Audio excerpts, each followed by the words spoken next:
everyone, and welcome back to another Paletteful Packs video. My name is Monique Renee, and today I have got the Petite packs for June. Oh wow. Ooh, okay, looks like we've got some koi coloring brush pens. And it looks like we've got quite a lot of colors, which is super exciting for me. So we've got all of these great colors. These are by the brand Sakura Color. They are koi coloring brush pens. They are water-based. So I'm assuming these are just like a water-based kind of color pen that you can activate with water and create some cool washes. Sort of like a watercolor pen, but we'll see. Next up, we have got a pentell point liner. It says it is water and fade resistant, which is good because we've got these water pens. It is 0.8 size. So not huge, but also not small. We've also got a gellyroll pen. These are great for adding highlights. I've got actually quite a few of these of my own. These are a staple for me. I really love them.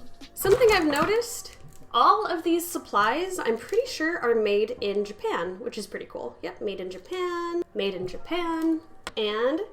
Japan. And of course, we've got our surface. This is Stonehenge Aqua. We have gotten some Stonehenge papers before. And it looks like we've actually got 3 different watercolor papers in this one pack. We have got cold press, hot press, and cold press heavy.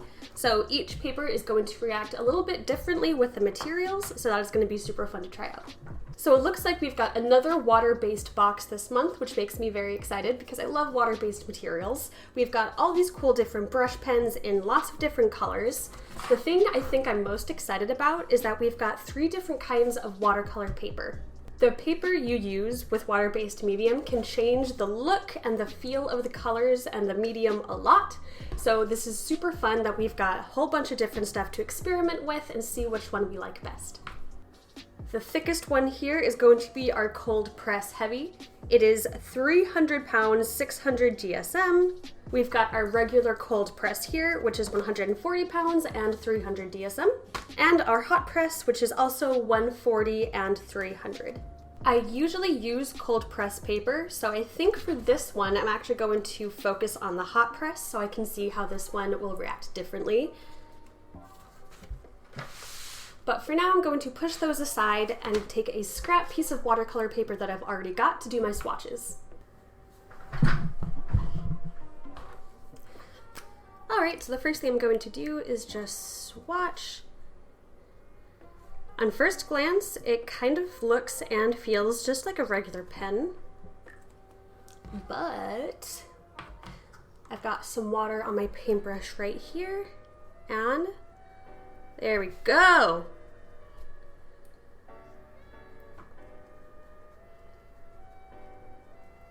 So as you can see, super water soluble, and we've got a really nice gradient here. So I'm going to do the same thing with all of the other pens.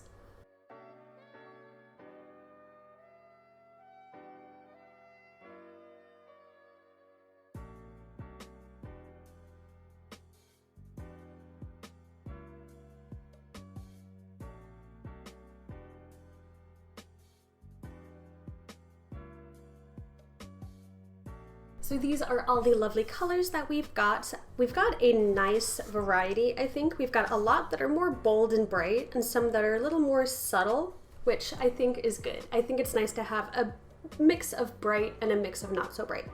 I've also got the Pentell fine liner here, so I'm just going to... It works nicely.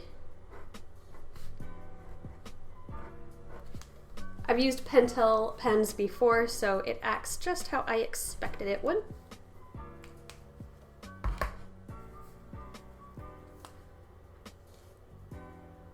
And of course our jelly roll, which I'm just going to make some little marks just to show you guys how well it shows up.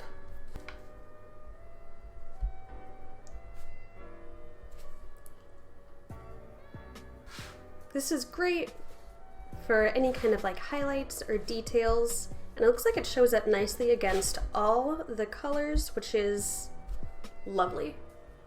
Now I want to try a little experiment, so I'm going to lay some water down on this paper, and now I'm going to take one of the markers and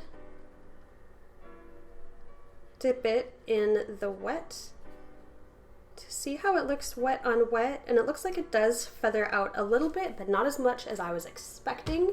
But then we can go back in with our paintbrush. Ooh, and create some really nice effects. Just kind of feather it out even more. Let's try dropping another color in.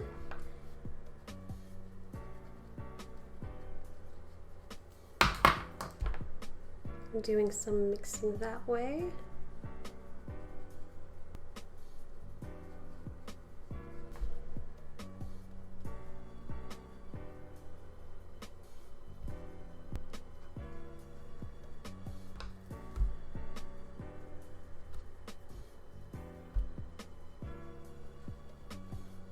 Basically what I'm doing now is I'm just kind of seeing how the colors react when you kind of blend them together.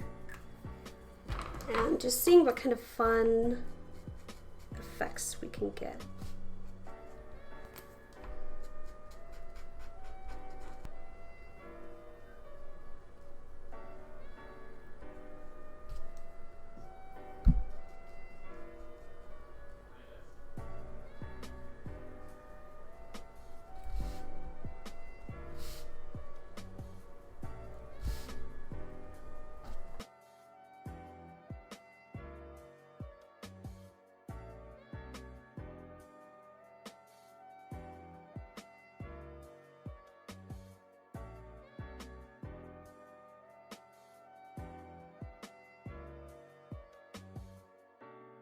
Alright, so that's me just playing around with the colors a little bit. I'm going to do some sketching and some brainstorming and come back on the hot pressed paper for a final illustration.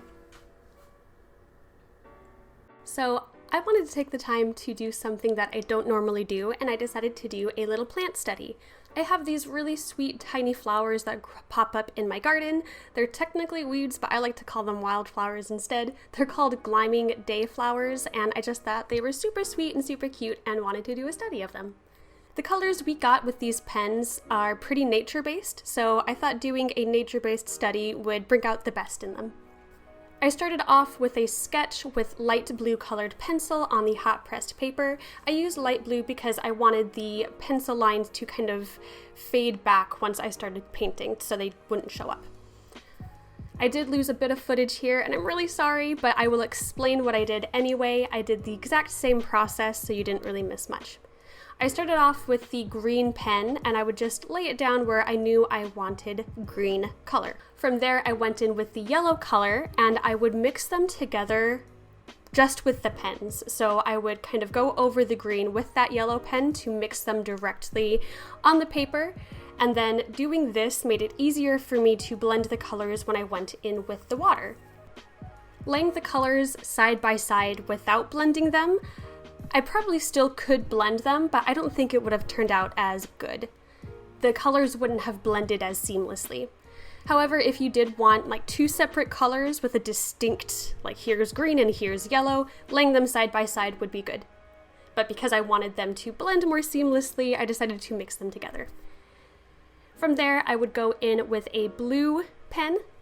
And this is where I would add where I wanted shadows to be or where I wanted to differentiate somewhere darker. Basically, I used the green pen as a mid-tone, the yellow pen as a highlight, and the blue pen as a shadow. This worked out nicely and it added some variety in the pens that I wouldn't have been able to get by just using the green or just using the yellow.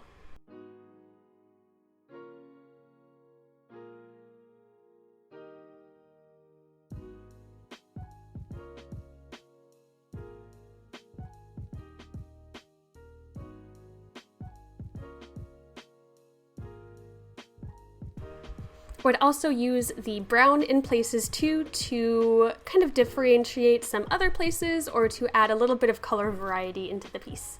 It was a lot of back and forth of laying down a color, then laying down another color on top of it or close to it, and then laying down some color, and then going back and forth. I would also do a lot of wet on wet techniques as well, especially with the blue color. I would wetten a leaf, or I would color in the leaf with the green and the yellow, and then while the leaf was still wet is when I would add the blue. And this did a good job of also kind of blending in seamlessly because the paper was already wet. So when I added the color, it really just feathered out and kind of filled the spaces where the water was. I basically repeated these steps for all of the leaves.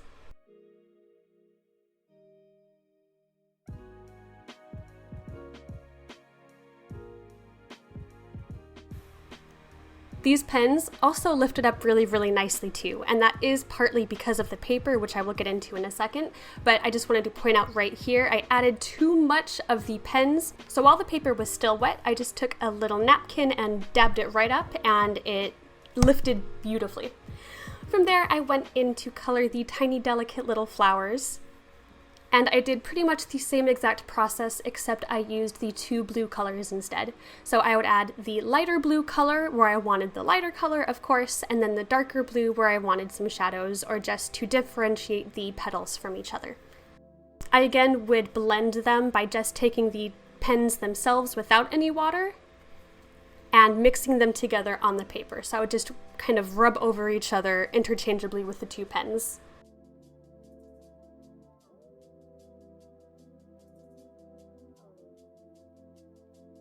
These pens are lovely by themselves. I think you could get some really great effects with them, but I love how you also have the option to add the water and make it more of a watercolory piece instead of a ink piece. Now, I did use the hot press paper, and I did a little bit of research to find out what the difference between hot press watercolor paper and cold press watercolor paper is. And the difference is all in the way that the watercolor paper is made. As the name suggests, hot press paper is made by pressing two hot plates together, and cold press paper is pressed by not hot plates. The biggest difference I could find was that the hot pressed paper is a lot less textured than watercolor paper. If you've used watercolor paper before, you've probably used cold press because it is the most popular, and you'll notice that the paper has like a grain to it, a tooth to it. It's textured, it's rough, when you run your hand over it, it's bumpy. This hot press paper was not like that. It was very, very smooth, and it was a little off-putting to me because I'm not used to that. Because the surface is so smooth, the water sits on top of it more.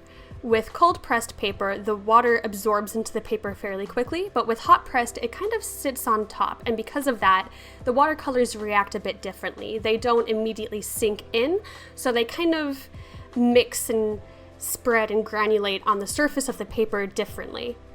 It's hard to explain, and honestly the best way to figure out what I'm talking about is to experience it for yourself. If you haven't used hot press paper before, I definitely suggest you take this opportunity to do so and really experiment and see how the two papers react differently.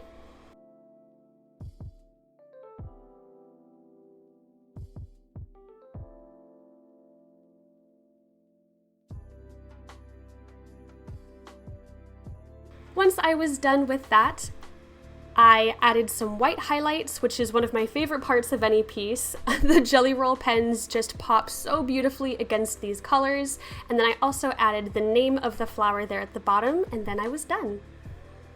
Thank you guys so much for hanging out with me for another Paletteful Packs video. I hope you guys had fun. If you have joined the Paletteful Packs family, please tag us in your social media posts so we can see the work that you've done. And if you're not part of the family, make sure to check out that description box below so you can join us for next month. That's going to be it for me today, so thank you guys again, and I will see you in the next Paletteful Packs video. Bye guys!